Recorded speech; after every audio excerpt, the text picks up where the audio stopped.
अमीर घराने की इकलौती बेटी सिमरन का पढ़ने लिखने में बिल्कुल भी ध्यान नहीं था, जिसकी वजह से उसने 12वीं तक की पढ़ाई की। सिमरन का बचपन से ही शादी की तरफ झुकाव था। वो जब कभी भी किसी से शादी के बाद घूमने के लिए हनीमून की बात सुनती तो उसका भी बड़ा मन करता कि वो भी अपने हनीमून पर जाए। इसलिए वो अपनी माँ शीला से अपनी शादी के लिए एक लड़का ढूंढने के लिए कहती है। उसकी माँ शीला उसके लिए अच्छा सा लड़का ढूंढकर उसकी शादी कर देती है। शादी के होते ही सिमरन अपने पति से हनीमून पर चलने की बात कहती है। सुनो ना, हम अपने हनीमून पर कब जाएंगे? अरे जल्दी ही जाएंगे। मैंने तो थाईलैंड की टिकट्स भी बुक करवा ली हैं। बट वो क्या है ना, थोड़े पैसे कम पड़ रहे हैं। तो क्या तुम अपनी माँ से कुछ पैसे हमारे हनीमून के लिए मांग सकती हो? हाँ, हनीमून पर जाने के लिए तो मैं किसी से भी पैसे मांग लूं, पर एक प्रॉब्लम है। प्रॉब्लम? अब कैसी प्रॉब्लम? वो मुझे ना हनीमून पर जाने का शौक तो बचपन से ही था, लेकिन मुझे नहीं पता कि हनीमून पर होता क्या है। मैंने तो अपनी माँ से भी पूछा था हनीमून के बारे में, पर उन्होंने बोला कि इसका जवाब तुम अपने पति से ही पूछना। अरे तो मैं किस लिए हूँ जानू, मैं तुम्हें सब बता दूंगा। फिर वो दोनों फ्लाइट में बैठकर थाईलैंड पहुंच जाते हैं और वहां एक रिसोर्ट में रूम बुक कर लेते हैं। लेकिन थाईलैंड पहुंचते ही रोहन के तेवर बदल जाते हैं और वो अपनी गंवार बीवी से बचने के बहाने ढूंढता है। दरअसल वो ट्रिप पर अपनी गर्लफ्रेंड डॉली को भी लाया होता है, जिसके साथ वो एंजॉय करता रहता है। फिर एक रात जब सिमरन अपने रूम की खिड़की से बाहर देखती है तो वो रोहन और डॉली को एक साथ पूल में नहाते हुए देख लेती है। क्या हो रहा है ये सब? और कौन है ये बदतमीज लड़की जिसे शादीशुदा आदमी के साथ रंग रलियां मनाते हुए जरा भी शर्म नहीं आती? हे यू, हाउ डेयर यू! आखिर तुम होती कौन हो मुझे ये सब कहने वाली? मैं इनकी पत्नी हूँ। क्या?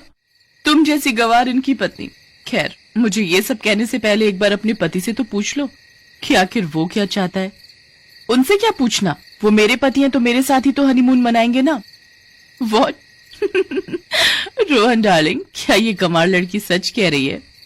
अरे नहीं डार्लिंग, कहाँ तुम और कहाँ ये। ऐसी गवार की तो मैं शक्ल भी देखना पसंद न करूं। ये कैसी बातें कर रहे हैं आप? अगर आपको हनीमून पर इसके साथ ही आना था तो फिर आप मुझे क्यों लेकर आए? अरे गवार औरत, तेरे साथ हनीमून पर कौन आना चाहता था? वो तो मुझे डॉली के साथ यहाँ आना था, इसलिए घर वालों को दिखाने के लिए तुझे साथ लाना पड़ा, समझी? अगर मैं जाहिल गवार हूँ तो फिर मुझसे शादी ही क्यों की? तुझसे शादी तो मैंने पैसों के लिए की है, वरना तुझ जैसी जाहिल गवार बीवी को रखेगा ही कौन? अच्छा, तो ये बात है। अब मैं देखती हूँ कि तुम मेरी प्रॉपर्टी में से चवन्नी भी कैसे लेते हो। मैं चली अपने सारे पैसे लेकर इंडिया वापस।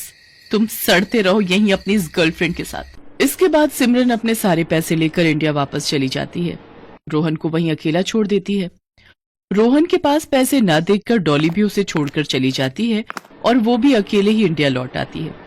इंडिया वापस आते ही सिमरन सबसे पहले अपनी पढ़ाई पूरी करती है और फिर धीरे धीरे खुद का मेकओवर करवाकर मॉडर्न लुक में बदल जाती है। सभी लड़के उसकी खूबसूरती के दीवाने हुए फिरते हैं। उन्हीं दीवानों में से एक था आरव। वो सिमरन को बहुत पसंद करने लगता है और उसके ऑफिस का पता लगाकर किसी न किसी बहाने से बार बार वहां आने की कोशिश करता है। फिर एक दिन वो सिमरन को अपने दिल की बात बता ही देता है। सिमरन, मैंने जब से आपको देखा है तब से हर पल बस आपका ही ख्याल रहता है। पता नहीं कब, लेकिन मुझे मुझे आपसे प्यार हो गया है। और अब तो नौबत यहां तक आ गई है कि मैं आपके बिना नहीं रह सकता। उसके चेहरे की मासूमियत देखकर और उसकी आंखों में अपने लिए प्यार देखकर सिमरन कहती है, मैं तुम्हें अभी हाँ भी नहीं कर रही हूँ और ना भी नहीं। पहले मैं तुम्हें जानना पहचानना चाहती हूँ, उसके बाद ही किसी नतीजे पर पहुंचूंगी। जैसी तुम्हारी मर्जी। इसके बाद वो दोनों रोजाना मिलने लगे और सिमरन को भी धीरे धीरे उससे प्यार हो गया और तकरीबन 2 महीनों बाद वो एक दूसरे से शादी के बंधन में बंध गए। और एक बार फिर सिमरन अपने हनीमून के लिए थाईलैंड के उसी 5 स्टार रिसोर्ट को चुनती है जहां वो अपने पहले पति को छोड़कर आई थी। शाम को तैयार होकर वो दोनों डिनर डेट के लिए बीच पर जाते हैं। मिनी स्कर्ट में सिमरन बेहद ही हॉट लग रही थी। वो दोनों कैंडल लाइट डिनर करते हैं और शाम को जब वापस होटल आ रहे होते हैं तो जोरों की बारिश होने लगती है, जिसमें वो दोनों पूरी तरह भीग जाते हैं। भीगी हुई सिमरन उस मिनी स्कर्ट के साथ और भी हॉट लग रही थी। बीच से रिसोर्ट काफी पास था। दोनों रिसोर्ट की ओर जा ही रहे होते हैं कि तभी सिमरन की सैंडल टूट जाती है और आरव झट से उसे अपनी गोद में उठा लेता है और रिसोर्ट की तरफ जाने लगता है कि तभी उस रिसोर्ट से एक वेटर भागता हुआ आता है और सिमरन से कहने लगता है, मुझे माफ कर दो सिमरन, मुझे माफ कर दो। प्लीज मुझे इंडिया वापस भेज दो।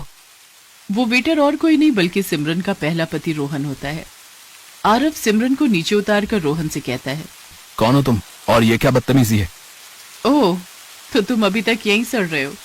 चलो अच्छा है, अब तक तो तुम्हें अच्छे से गंवार और पढ़े लिखे में फर्क समझ आ गया होगा। मुझे माफ कर दो सिमरन, और प्लीज मुझे इंडिया वापस जाने के लिए पैसे दे दो। देखो यहाँ मेरी हालत क्या हो गई है। ये सब क्या हो रहा है, कोई मुझे बताएगा? इसके बाद सिमरन आरव को सारी बात बताती है, जिसे सुनकर आरव बहुत गुस्सा होता है। इतनी बड़ी बात तुमने मुझसे क्यों छिपाई सिमरन? मुझे माफ कर दो आरव, एक्चुअली मैं अपना बीता हुआ कल भूलना चाहती थी और मैं नहीं चाहती थी कि मेरे बीते हुए कल की परछाई मेरे आज पर पड़े। लेकिन अच्छा ही हुआ जो आज तुम्हें सारी सच्चाई पता चल गई। और तुम रोहन के बच्चे दफा हो जाओ यहाँ से। मुझे कुछ पैसे दे दो सिमरन, ताकि मैं वापस अपने देश जा सकूं। भाई साहब आप समझाइए ना इसे। ये लो पैसे और निकल जाओ यहाँ से। रोहन वहां से चला जाता है। इसके बाद सिमरन आरव से माफी मांगती है। प्लीज आरव, मुझे माफ कर दो, अब तुम मुझे छोड़कर मत जाना।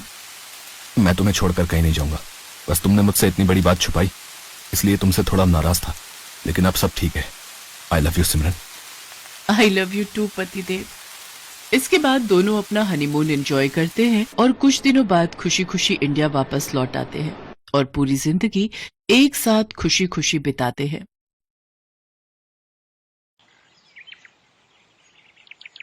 बिलासपुर गांव में सतीश नाम का एक दूध वाला रहता है। वो बहुत ही ईमानदार और शरीफ था। उसके पड़ोस में ही उसका छोटा भाई राजेंद्र रहता था। वो भी दूध बेचने का ही काम करता था। राजेंद्र स्वभाव से बहुत ही तेज तर्रार और शातिर था। पता नहीं पिताजी को क्या सूझा जो ये गाय सतीश को दे दी। अगर वो ऐसा ना करता तो इस पूरे गांव में इकलौता दूध वाला मैं ही होता। सतीश बहुत अच्छा इंसान था। दिल लगाकर काम किया करता था और अपने परिवार के साथ खुश रहता था। वहीं राजेंद्र हमेशा गुस्सैल, अशांत और दूसरों का बुरा सोचने वाला इंसान था। अरे राजेंद्र, आ गए दूध बेचकर? हाँ भैया, आ तो गया, आपके सामने ही खड़ा हूँ। दिखता नहीं क्या आपको? क्यों हमेशा इतना गुस्से में रहता है? कभी शांति से भी बात कर लिया कर। मुझे नहीं आता शांति से बात करना। अब मैं चलता हूँ, आज मुन्नी के स्कूल में बुलाया मुझे। अच्छा ठीक है ठीक है। राजेंद्र अपने बड़े भाई सतीश को बिल्कुल भी पसंद नहीं करता था। हमेशा बाबूजी सतीश भैया की बढ़ाई किया करते थे और हर बार उन्हीं का पक्ष लिया करते थे। न जाने कौन सी बात है ऐसी इनमें, मुझे तो कुछ भी खास नहीं लगता। सतीश अपनी पत्नी नीतू और 2 बच्चों के साथ खुशी खुशी अपना जीवन यापन करता था। सतीश का सुखी और शांत जीवन राजेंद्र से देखा नहीं जाता था। आ गए अफरा तफरी करके? कहाँ थे सुबह से? तुम्हें इससे क्या मतलब? मैं कहीं भी घूमूं, घर पहुंचा नहीं कि कान खाना शुरू कर दिया। देखिए जी, मुझसे तो आप ऐसे उखड़े हुए स्वर में बात ना ही कीजिए तो बेहतर होगा। कह देती हूँ। हाँ, तुम मेरा दिमाग खाना बंद करोगी तभी तो मैं शांत हो पाऊंगा। आपसे तो बात ही करना बेकार है। अब मैं सीधे मुद्दे की बात पर आती हूँ। अब हमारे बच्चे बड़े होते जा रहे हैं, उनका खर्चा बढ़ता जा रहा है, लेकिन तुम्हारी आमदनी है कि अभी भी उतनी की उतनी ही है। ऐसे घर नहीं चलने वाला। तो अब क्या चाहती हो? डाका डालूं, चोरी करूं? अरे डाका डालने के लिए कौन कह रहा है? मैं तो बस ये कह रही हूँ कि दूध बेचने से काम नहीं चलेगा।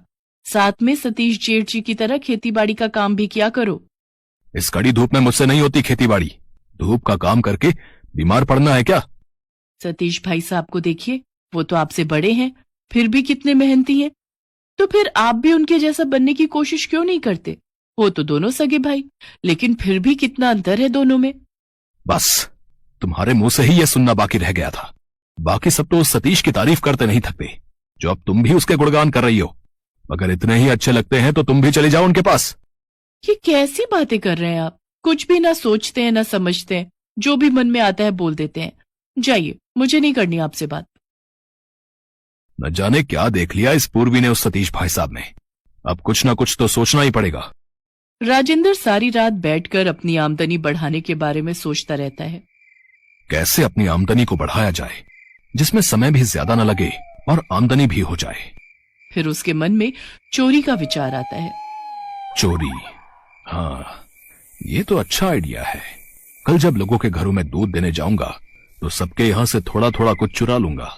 अगले दिन सवेरे दूध निकालने के बाद जैसे ही राजेंद्र ग्राहकों के घरों में देने जाता है तो वो हर किसी के यहाँ से छोटा मोटा सामान चुपके से उठा लेता और बाजार में जाकर बेच आता। सिर्फ 300 रुपए? इस काम से कुछ खास लाभ नहीं हो रहा, कुछ और तरकीब सोचनी पड़ेगी। एक दिन जब राजेंद्र दूध बेचकर वापस आ रहा होता है, तभी उसकी नजर सतीश पर पड़ती है। मुखिया उससे दूध लेते हुए कह रहा था, वाह भाई वाह, तुम बहुत अच्छा दूध देते हो। मेरे घर में तो सभी तुम्हारे दूध की तारीफ करते हैं। जी, मिलावट वाला काम मेरे बस का नहीं, और न मिलावट करना मुझे पसंद है। बाकी मेरी गाय तो है ही, बस यूं समझ लीजिए कि बाबूजी का आशीर्वाद है हम पर। बात तुम्हारी बिल्कुल सही है। अच्छा, अब मैं चलता हूँ, कल भी मेरे लिए 2 किलो दूध बचा कर रखना। जी जी बिल्कुल। राजेंद्र चुपके से दोनों की बातें सुन रहा होता है। तभी उसके दिमाग में एक आइडिया आता है। वो खुशी खुशी घर जाता है और अगले दिन सवेरे तड़के उठकर वो सतीश के निकाले हुए दूध में मरा हुआ चूहा डाल देता है। मुखिया जैसे ही दूध लेने के लिए आता है तो दूध डालते वक्त उसके बर्तन में मरा हुआ चूहा आ जाता है। ये देखकर मुखिया बहुत गुस्सा होता है। सतीश, क्या है ये सब? कल ही मैं तुम्हारे दूध की तारीफ कर रहा था और आज उसमें ये सब क्या है? जी वो मैं कुछ नहीं जानता ये कहां से और कैसे इसमें आया। मैं तो सब ढक कर रखता हूँ। आज से मेरे यहाँ तेरे घर से दूध नहीं आएगा बिल्कुल भी। हाँ। ऐसे ही राजेंद्र कभी सतीश के दूध में से आधा दूध निकाल लेता और बाकी बचे हुए दूध में पानी की मात्रा अधिक डाल देता और ऊपर से उसमें मक्खी, चूहा, मेंढक डाल देता, जिससे कि सतीश के ग्राहक घटने लगे और राजेंद्र के बढ़ने। राजेंद्र पहले तो अपना दूध बेच कर आता और फिर सतीश के चुराए हुए दूध को बाजार में बेच आता और खूब मुनाफा कमाता। वैसे तो मैंने उसके काफी ग्राहक कम कर दिए, लेकिन अब मुझे कुछ और भी सोचना होगा, जिससे कि उसके बचे हुए ग्राहक भी मेरे पास ही आए। अब तो मेरे पास एक ही उपाय है और मैं उसे भी करूंगा। मेरा ये उपाय काम कर गया तो फिर इस गांव में इकलौता मैं ही दूध बेचने वाला हूंगा और सभी ग्राहक मेरे पास ही आएंगे। फिर तो मेरी चांदी ही चांदी। अगले दिन सुबह जल्दी उठकर राजेंद्र सतीश के दूध में जहर डालकर आ जाता है। इस बात से अनजान सतीश सभी ग्राहकों को दूध बांटने जाता है, जिसे पीते ही कुछ की मृत्यु हो जाती है तो कुछ अस्पताल में भर्ती हो जाते हैं। सभी उसके घर के बाहर जाकर हंगामा करने लगते हैं और उसके घर पर जोर जोर से पत्थर मारने लगते हैं। अरे रुको भाई, क्या हुआ? ये सब क्या हो रहा है? सतीश घर के बाहर जैसे ही आता है सभी उसको पकड़कर मारने लगते हैं। कुछ देर में पुलिस भी वहां आ जाती है और वो सतीश को पकड़कर ले जाने लगती है। तभी सतीश की पत्नी नीतू और बच्चे जोर जोर से रोने लगते हैं। नीतू पुलिस से कहती है, रुक जाइए साहब, मेरे पति निर्दोष है, इन्होंने कुछ भी नहीं किया। लेकिन पुलिस उसकी एक नहीं सुनती और घर पर बैठे बैठे नीतू सारा दिन रोती रहती। एक दिन वो सोचती है, आखिर कौन है वो जिसे इनके जेल जाने से फायदा हो सकता है। तभी उसका ध्यान राजेंद्र पर जाता है और वो उस पर नजर रखनी शुरू कर देती है। अब गांव में इकलौता राजेंद्र ही दूध वाला था। उसकी अब खूब कमाई होने लगी थी। वाह वाह वाह, उस सतीश के जेल में रहने से मुझे कितना फायदा हो रहा है। मेरी कमाई दुगनी हो गई। अब तो राजेंद्र खूब खर्चा करता, जेब में खूब पैसे लेकर घूमता। अब बोलो पूर्वी, मैं उस सतीश से बेहतर हूं कि नहीं? देखो देखो अब कितनी कमाई हो रही है, हैं? अगर ऐसे ही कमाई होती रही ना तो कुछ दिनों में मैं हमारे लिए एक नया घर ले लूंगा, बड़ा वाला। हाँ जी, ये तो कमाल ही हो गया। आपकी कमाई तो अब खूब अच्छी हो रही है। अच्छा, मैं सोच रही थी कि पहले तो पैसों की तंगी की वजह से मैं मायके नहीं जा पाती थी, लेकिन क्या अब हो आऊं? हाँ हाँ, क्यों नहीं, जितने दिन रहना चाहती हो रहो, अब मैं बहुत खुश हूँ। अगले दिन पूर्वी नीतू के पास जाती है और उससे कहती है, भाभी मैं कुछ दिनों के लिए मायके जा रही हूँ, क्या आप इन्हें खाना बनाकर दे देंगी? हाँ हाँ पूर्वी, क्यों नहीं, ये भी कोई कहने की बात है। रात को जब नीतू राजेंद्र के लिए खाना लेकर आती है तो देखती है कि राजेंद्र नशे की हालत में होता है। अरे भाभी, आप यहाँ? हाँ, खाना देने आई हूँ। रख दीजिए। वैसे एक बात पूछूं, आपको और बच्चों को सतीश भाई साहब की याद तो बड़ी आती होगी ना? अब आपको पता है उसको जेल किसने भेजा? मैंने। आपने? जी बिल्कुल सही सुना आपने, मैंने। लेकिन क्यों? मैंने ही तो उसके दूध में जहर मिलाया था ताकि उसको जेल हो जाए और मुझको मुनाफा। इसके बाद नशे में धुत राजेंद्र बिस्तर पकड़कर सो जाता है। नीतू घर में छानबीन शुरू करती है, तभी उसकी नजर जहर की शीशी पर पड़ती है। इसका मतलब राजेंद्र ने ही जहर मिलाया था। अभी तो इसने नशे की हालत में सच उगल दिया, लेकिन सवेरा होते ही ये गांव वालों के सामने मुकर जाएगा। मुझे सबूत के तौर पर उस आदमी को ढूंढना होगा जो इस गांव में जहर बेचता है। अगले दिन नीतू उस आदमी से मिलती है जो जहर बेचता था। फिर सभी गांव वालों को साथ लेकर सीधा मुखिया जी के पास जाती है। राजेंद्र भी वहां होता है। लेकिन किसने फंसाया उसे? मेरे पति को फंसाने वाला कोई और नहीं बल्कि ये राजेंद्र है। पर ये तो सतीश का छोटा भाई है, वो ऐसा क्यों करेगा भाई? आइए भाई साहब, आगे आइए और बताइए, ये जहर की शीशी आपसे किसने ली थी? जी, ये जहर मुझसे राजेंद्र जी ने लिया था। जिस दिन राजेंद्र ने ये जहर लिया था उसके अगले दिन ही ये घटना घटी थी। राजेंद्र क्या कह रही है नीतू? क्या ये सब सच है? मुझे माफ कर दीजिए मुखिया जी, ज्यादा पैसों के लालच में मैंने ये सब किया ताकि मेरी कमाई अच्छी हो जाए। अभी के अभी राजेंद्र को जेल भेजा जाए भाई, है? और सतीश को छुड़वाकर इज्जत के साथ गांव वापस लाया जाए। और आज के बाद इस गांव में कोई भी जहर नहीं बेचेगा। अगर कोई ऐसा करता पाया गया तो उसे दंड दिया जाएगा। राजेंद्र को गिरफ्तार कर लिया जाता है और सतीश को इज्जत के साथ गांव में वापस लाया जाता है। सभी गांव वाले सतीश से माफी मांगते हैं और वापस से सतीश से दूध लेना शुरू कर देते हैं।